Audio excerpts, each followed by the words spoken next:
नमस्कार दोस्तों, computer network lecture series में आपका फिर से बहुत बहुत स्वागत है। आज के लेक्चर में हम डिस्कस करेंगे मोस्ट इम्पॉर्टेंट फ्लो कंट्रोल में नॉइजी चैनल प्रोटोकॉल की बात करें तो गो बैक एन ARQ। ये प्रोटोकॉल काफ़ी इंपॉर्टेंट है क्योंकि एग्जाम में जनरली इस प्रोटोकॉल पे क्वेश्चन आपके आ सकता है, आपके सेमेस्टर एग्जाम में या भी कॉम्पिटिटिव एग्जाम में। तो ओवरऑल यहाँ पे हम थ्योरेटिकल फंडा और इसके साथ साथ इसको कैसे हम सेंडर और रिसीवर कैसे काम करते हैं ये भी हम देखेंगे गो बैक एंड ARQ में। तो सिंपली अगर हम नॉइजी चैनल की बात करें तो नॉइजी चैनल में तीन आपके प्रोटोकॉल्स होते हैं। पहला प्रोटोकॉल था यहाँ पे stop and wait ARQ protocol, जो कि इसके प्रीवियस लेक्चर हमने देखा था।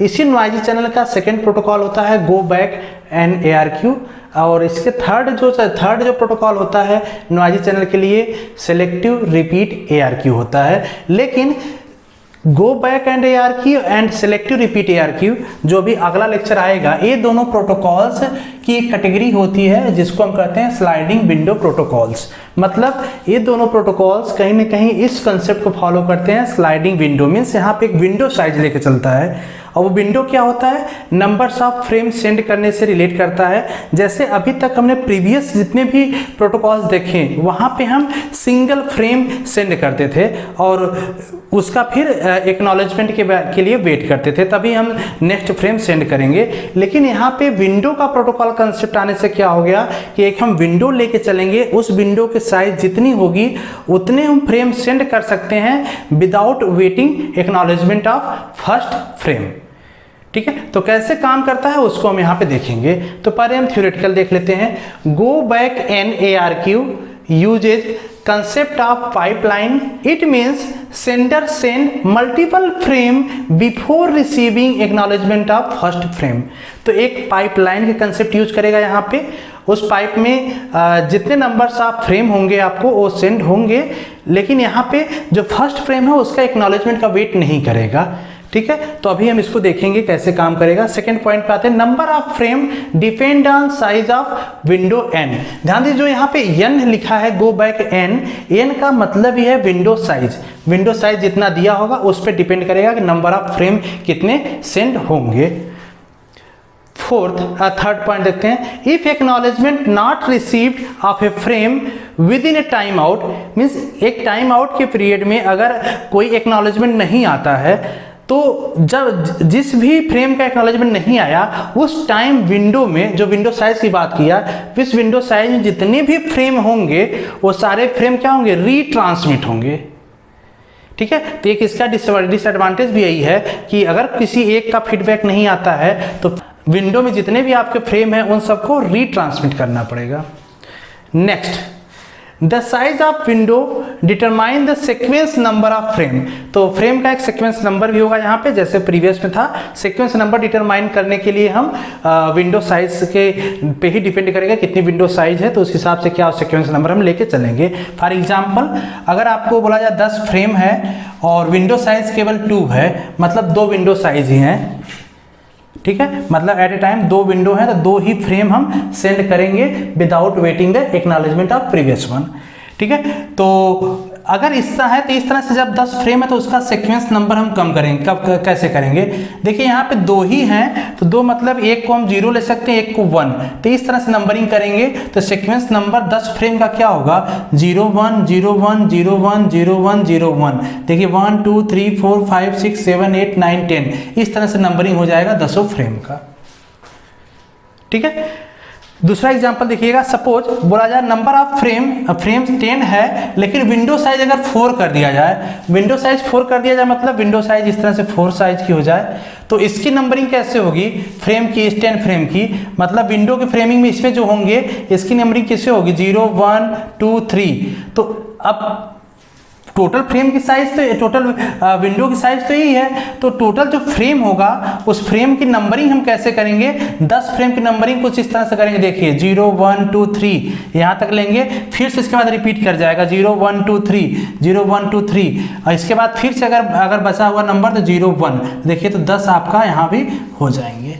तो विंडो साइज 4 केस में हो जाएगा और 2 के केस में ये हो जाएगा। ऐसे ही कोई भी विंडो साइज दिया हो आप निकाल सकते हैं। इसका निकालने का सिंपल प्रोसीजर भी है यहाँ पे। अगर विंडो साइज 4 दिया है that means 4 is equivalent to 2 power 2 और 2 पावर 2 मीन्स 2 बिट में अगर देखें तो 0 0 0 0 1 1 0 1 1 से रिप्रेजेंट किया जा सकता है। तो 0 0 मीन्स 0, 0 1 मीन्स 1, 1 0 मीन्स 2, 1 1 मीन्स 3। तो ये 1 0 1 2 3 से आपको रिप्रेजेंट कर सकते हैं।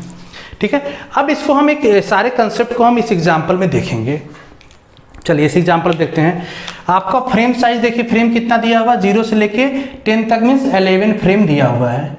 ठीक है, विंडो साइज कितना दिया हुआ, 4, मतलब जो विंडो के साइज की जो फ्रेम का नंबरिंग होगा, नंबरिंग किस तरीके से होगा, 0 1 2 3, मतलब अगर यहाँ से लेते हैं हम 0 1 2 3, अगेन रिपीट कर जाएगा 0 1 2 3 0 1 2, यहाँ तक आ जाएगा।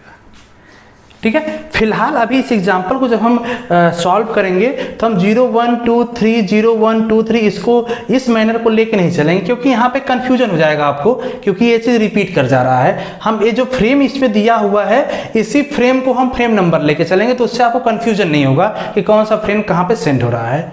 ठीक है, तो स्टार्ट करते हैं। यहाँ पे सेंडर है, यहाँ पे रिसीवर है। विंडो साइज कितना है, 4। अब देखिए पहला जैसे ही सेंड किया फ्रेम, यहाँ पे फ्रेम सेंड किया, यहाँ पे फ्रेम चलो रिसीवर के पास पहुँचा। ये फ्रेम कौन सा था आपका, फ्रेम कौन सा, 0 है, तो 0 यहाँ पे ले रहे हैं, 0 0 हमने सेंड किया। अब देखिए अब इसके एक्नॉलेजमेंट का वेट नहीं करेगा ये। अब विंडो साइज कितनी है, 4 है, तो 4 विंडो साइज मतलब अब विंडो साइज बनाइए यहाँ पे। ये विंडो साइज देखिए, यहाँ तक विंडो साइज बनेगा ये आपका। ठीक है, तो ये फ्रेम 0 1 के लिए, 2 के लिए और 3 के लिए ये फ्रेम आपका सेंड कर देगा विदाउट एक्नॉलेजमेंट वेट किए। ए भी सेंड कर दिया, ए भी सेंड कर दिया, ए भी सेंड कर दिया। ठीक है, अब देखिए अब इसके बाद 4 को नहीं सेंड करेगा। 4 को कब तक सेंड नहीं करेगा, जब तक कि प्रीवियस वन का एक्नॉलेजमेंट नहीं आएगा, फर्स्ट फ्रेम का, मीन्स इस जो पहले विंडो था इसका जब एक्नॉलेजमेंट नहीं आएगा। सपोज इसका एक्नॉलेजमेंट आ गया, यहाँ पे इसका एक्नॉलेजमेंट आ गया। ठीक है, एक्नॉलेजमेंट आया, एक्नॉलेजमेंट आते ही अब देखिए विंडो से, अब जो विंडो साइज था, विंडो साइज से ए वाला बाहर हो जाएगा। अब विंडो साइज में कौन सा आ जाएगा, ए वाला एलिमेंट आएंगे, एक ए बढ़ जाएगा। तो 4 आया, 4 यहां से क्या करेगा, ट्रांसमिट कर देगा, ये 4 नंबर हो गया। जैसे 4 ट्रांसमिट किया, आप देखिए कि यहाँ पे इसका भी एक्नॉलेजमेंट आ गया था 1 वाले का, तो 1 वाले का एक्नॉलेजमेंट आ गया था। तो इसी टाइम में अब देखिए यही स्लाइडिंग विंडो हो रहा है ना, विंडो स्लाइड कर रहा है, इसलिए इसको स्लाइडिंग विंडो प्रोटोकॉल कहा जा रहा है। अब फिर स्लाइड करेगा तो ध्यान दीजिए कहाँ से जाएगा, ये अब यहाँ से हम विंडो चेंज करेंगे तो विंडो आपका क्या आ जाएगा, ए वाला विंडो आ जाएगा 2 से लेके 5 तक यहाँ तक। तो मतलब अब फ्रेम में देखिए 2 3 4 5 है, तो 5 यहाँ पे सेंड हो जाएगा, 5 यहाँ पे हमने सेंड किया। ठीक है, अब देखिए अब इसके बाद नेक्स्ट फ्रेम कब जाएगा, जब इसका एक्नॉलेजमेंट आ जाएगा। सपोज इसका एक्नॉलेजमेंट आया और ये ब्रेक कर गया, यहाँ पे एक्नॉलेजमेंट इसके बाद पहुंचा ही नहीं, और इसका टाइम पीरियड जो था, time bound, time out and कर गया। सपोज यहाँ पे टाइम एंड हो रहा था इसका टाइम आउट, तो अब इस करंट विंडो में देखिए, करंट विंडो में कौन सा है, करंट विंडो में आपका करंट विंडो में यही ना है 2 3 4 5, तो 2 3 4 5 फिर से रीट्रांसमिट करेगा। मतलब इस सारे को देखिए 3 4 5 सेंड किया था, लेकिन सभी को फिर से रीट्रांसमिट करेगा। तो 2 सेंड किया, 2 सेंड किया, 3 सेंड करेगा, 4 सेंड करेगा, 2 3 4 सेंड करेगा, और एक और कौन सा 5, ये 5 भी सेंड करेगा। अब यहां तक सेंड करने के बाद अब एक्नॉलेजमेंट वेट करेगा किसका, 2 का। जब इस 2 का एक्नॉलेजमेंट आ जाएगा, जब इस 2 का एक्नॉलेजमेंट आ जाएगा, देन विंडो स्लाइड करेगा और फिर 6 को सेंड करेगा। फिर क्या करेगा, यहां से 6 को सेंड करेगा और एक विंडो आपका कुछ इस तरह से हो जाएगा, 3 4 5 6 करंट विंडो में हो जाएंगे। ठीक है, यही प्रोसीजर चलता रहेगा और यही आपका कंसेप्ट होता है गो बैक एंड ARQ का।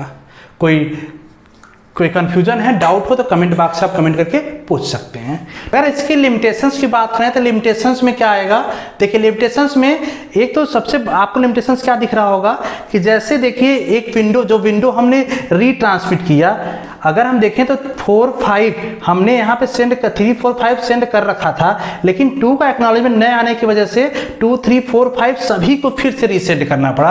यही इसका सबसे मेजर डिसएडवांटेज था। अगर इंपॉर्टेंट पॉइंट की बात करें यहाँ पे तो मेजर इंपॉर्टेंट पॉइंट निकल के क्या आता है कि मल्टीपल फ्रेम हम सेंड करेंगे विदाउट हम एक्नॉलेजमेंट का वेट किए, ठीक है। दूसरा इंपॉर्टेंट पॉइंट आएगा कि सेंडर का विंडो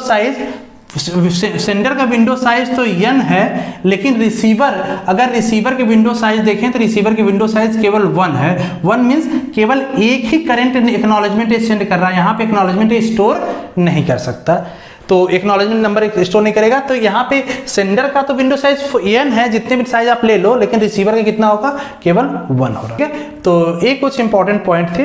तो होप सो कंसेप्ट क्लियर हो गया। कोई डाउट हो तो कमेंट बॉक्स में पूछिएगा। इसके नेक्स्ट लेक्चर में एक हम इसी का न्यूमेरिकल सॉल्व करेंगे, कंप्लीट न्यूमेरिकल सॉल्व करेंगे और दिखाएंगे आपको कि एग्जाम में जो क्वेश्चन आते हैं वो किस तरह से इस पे बेस्ड न्यूमेरिकल क्वेश्चन आ सकते हैं और उसको आपको कैसे सॉल्व करना है। तो मिलते हैं नेक्स्ट लेक्चर में।